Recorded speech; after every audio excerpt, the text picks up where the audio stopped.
In this report, how to beat a car dealer into submission, hang him, draw him and quarter him if necessary, pop numerous caps in his grill, douse him in hot paraffin, set him afire, and then decline to extinguish the flames by way of number ones.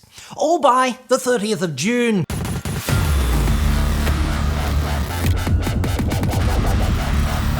I'm John Cadogan from autoexpert.com.au, the place where Aussie new car buyers save thousands off their next new cars. Hit me up on the website for that.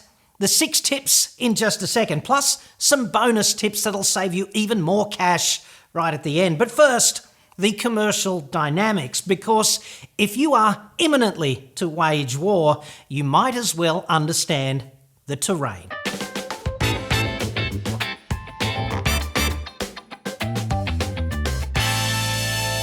Here in Shitsville and also Retardistan, Canuckistan, Elizabeth Regina Bad, ageing Zealand, plus in civilised countries as well, the car industry is intensely competitive. If you own a car factory, okay, it is a low-margin, high-cost business. So there is a very simple equation. Production has to equal sales. Otherwise, you go out the back door very rapidly financially, and nobody wants that. So there's a cascade of commercial ass-kicking. Head office kicks the asses of the regional import offices worldwide to shift more metal. Regional offices kick the dealers' asses, and dealers insert the boot into the posteriors of their sales staff. And sales staff target your fine derriere as well, should you choose to bend over on the showroom floor in the time-honoured tradition. But it doesn't have to be this way. At no other time in the ass-kicking calendar is it more enthusiastically done than in the closing stages of the financial year, which is good for you when you think about it, if you exploit the systematic vulnerability of the car dealer under pressure to achieve his sales quota. The carrot for dealers here is a huge cash bonus if their aggressive sales targets are met or exceeded. They're under extreme pressure, and you can use that.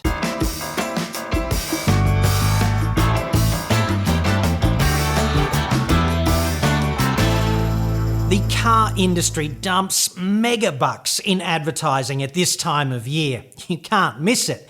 Every car maker has seemingly 100 good reasons why their fine automobile is not just ideal for you, but essential.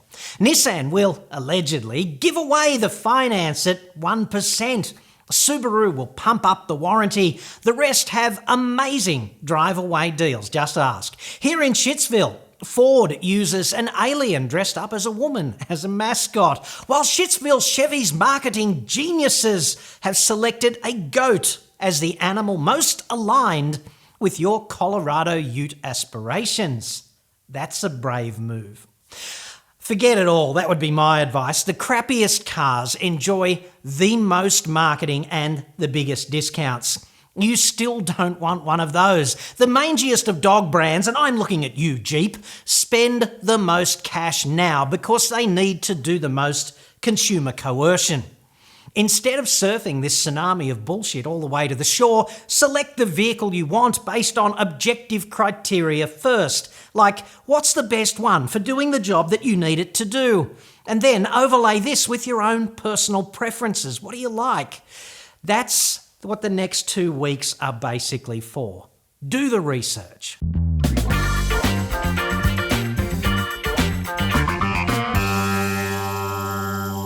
The grim reality, car dealers transact every day. You don't. They're match fit. You're not. Do not fall for any of their crap. It's all part of the dodgiest script on earth. This deal is only available today. Let's get the sales manager to approve this low price. It's completely outside my approval authority, but he's a top bloke. How do you expect me to feed my family if I sell this car to you for this unrealistically low price? Correct answer, who cares? It's all bullshit. It's a veneer of politeness at best over the real objective, which is to greet you and gut you before you walk off the lot. Don't play this game. Car dealers are ambush predators and they need you to stand on their X. This is how ambushes work. Do not stand on the X, and remember the golden rules. You're the one with the gold. Therefore, you get to make the rules.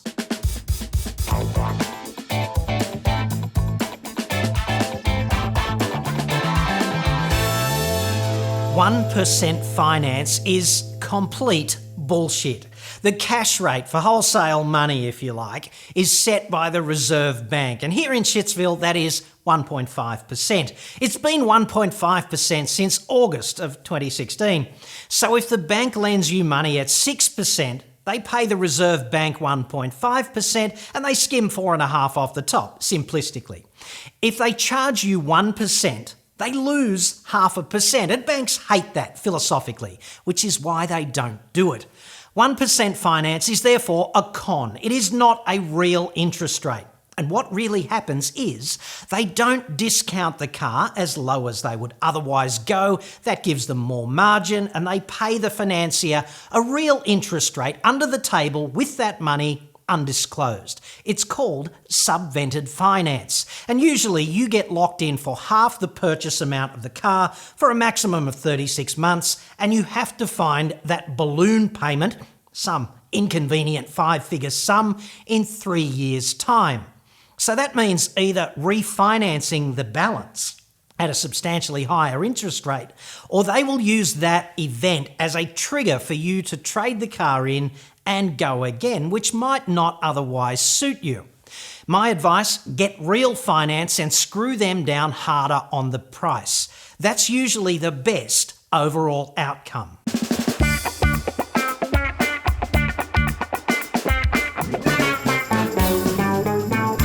Most new car buyers generally don't appreciate that there are often 2 or even 3 transactions on the table at the dealership. You buy the new car, sure, but you often trade in your old one, so you're selling that, and you arrange the finance, so that's a purchasing transaction. So the dealer can bend over pretty hard on the price of the new car if you unwittingly allow him to bend you over on the finance and the trade-in. And he is better at this than you on the balance of probabilities. The best way to avoid this is to separate the transactions. You've got to know how much your trade-in is worth. Investigate the best independent finance available early, and only then attend the dealership. You tell the salesman there's no trade-in. Maybe you might be considering selling the old car to a relative. Whatever, doesn't matter. And tell him you've got the finance sorted as well. Then nail the price of the new car right down in absolute isolation. And only then can you introduce the possibility of one or more of those other transactions.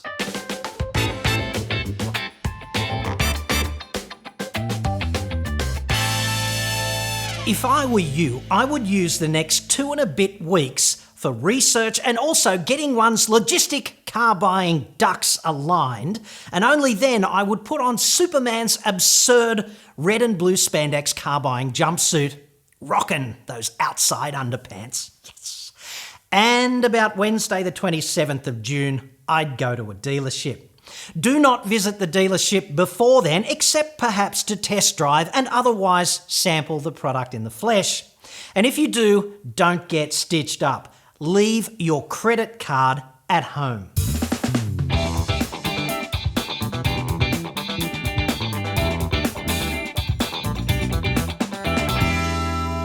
This is probably the most important tip of all. You've got to pitch a low offer and then walk away if they don't go for it.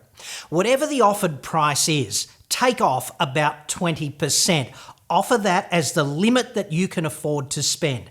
And if they don't go for it, just walk away politely. Let's say it's a 30 grand car. The price they're offering is $29,990, drive away kind of thing. You say, my wife, my boyfriend, whomever is going to separate my reproductive organs from me if I spend more than 25 grand, inconveniently.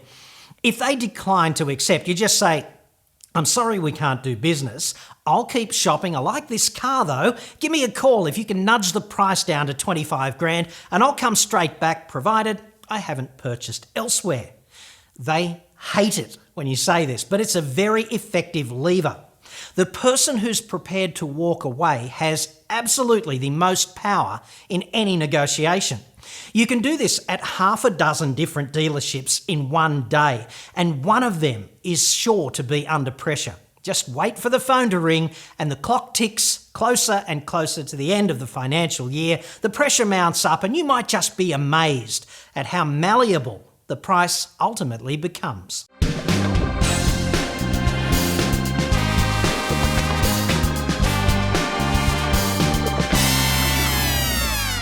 When you are down at the pointy end of any car purchase negotiation, you've got to remember that there are numerous additional pitfalls, ways for you unwittingly to stand on the dealership's X. Say no to the paint protection, the rust proofing, the genuine saxophone holder you've always just wanted, the add-on insurances, the extended warranties. They're all unnecessary bullshit. They're only there to pump up the dealer's profit. For example, modern cars are galvanised, therefore they don't rust. Do not divulge information to the sales guy either. He will just use that against you like judo. If you tell him that the last dealership tried to bend you over in an undignified fashion on that trade-in and you left offended, he'll just pump it up and try to bend you over elsewhere in the deal. If your wife tells him that she was offended by the last sales guy who ignored her, women are funny like that, he'll be super attentive to her. She will get validated, you will get violated. These guys are elite performers. You're in a gunfight in a phone box here, right? And it's really best in this situation if you don't hand the other dude any ammunition. Definitely do not do any research at the dealership either. This is like ultimate fail. I've heard this model has a very unreliable transmission. Honestly, what do you expect him to say? Quite correct. They're shit heaps. If I were you, I would not buy this Pathfinder. There is an excellent Toyota dealer not 2 kilometres down this very road. I hear the new Kluger is awesome.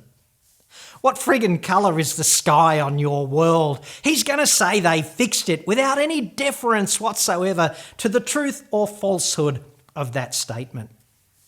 Finally, and this is a biggie, never pay a deposit until you are absolutely sure. I have lost count of the number of people who have emailed me in a flap because they've signed on the dotted, they've paid the $2,000 deposit, only to discover subsequently a far better deal. Research first, purchase second. Once you're absolutely sure, that is the only sane way to do this. Do not leave anything blank on the contract either. Do not leave more than $1,000 as a deposit. Exploit the pressure that car dealers are under in the last week of June. And remember the golden rules. Plus, don't stand on the X, whatever you do. I'm John Cadogan. Happy hunting. It is absolutely the best time of year to do this. It's a sport. You might as well have fun with it. Thanks for watching.